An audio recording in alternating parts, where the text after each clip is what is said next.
ఏం చదువుతున్నావు? ఇంటర్ అయిపోయింది. ఇంటర్ అయిపోయిందా? ఎక్కడ ఏ ఊర్లో చదువుతున్నావు? అనంతపురం. ఏ కాలేజు? విజ్ఞాన్ కాలేజ్. అన్ని ఏం సమస్య లేదు కదా? ఇంట్లో కొంచెం ప్రాబ్లం. ఏమ్మా చెప్పు. మా నాన్నకి బాగలేదు. ఏం ప్రాబ్లం మీ నాన్నకి? మా నాన్నకి హ్యాండిక్యాప్. పింఛన్ రాదు అంటే ఎంత వయసు ఎంత? 50. 2 సార్లు పన్నాడు. నడిచేకి రాదు సార్. రాదు. ఉన్నాడా ఇక్కడ? ఇంటి దగ్గర. అమ్మను నేను మాట్లాడతాను ఒకసారి ఎంఆర్ఓతో. నీ చదువుకి ఏమన్నా ఇబ్బందులు ఉన్నాయా?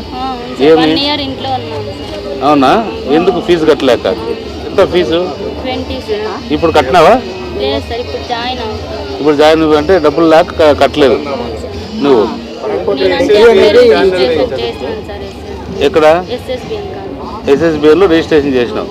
హలో నా ఇప్పుడు ఎస్ఎస్బిఎన్ కాలేజ్లో పాప అప్లై చేసుకుంది ఇక్కడ కురాకులపల్లి నుంచి. దీక్ష అని ఒక అమ్మాయి. ఆ పాప వచ్చి ఇప్పుడు ఇంటర్మీడియట్ అయిపోయింది. డిగ్రీ అయిపోయేంత వరకు ఏమవుతుందో చెప్పండి, మీరు ఎంత సహాయం చేస్తారో చెప్పండి, అయితే నేను కొంత ఇస్తా. ఖచ్చితంగా ఆ పాపని మీ దగ్గర రేపు పంపిస్తాను నేను. ఎందుకంటే చదువుతుంది బాగా. అలా దీక్ష అని నీకు దీంట్లో నుంచి మన రాకేష్ మెసేజ్ పెడతాడు. అలాట్మెంట్ చేసి ఆ పాపని అడ్మిషన్ ఇచ్చేటట్టు చూడండి అన్న మీరు.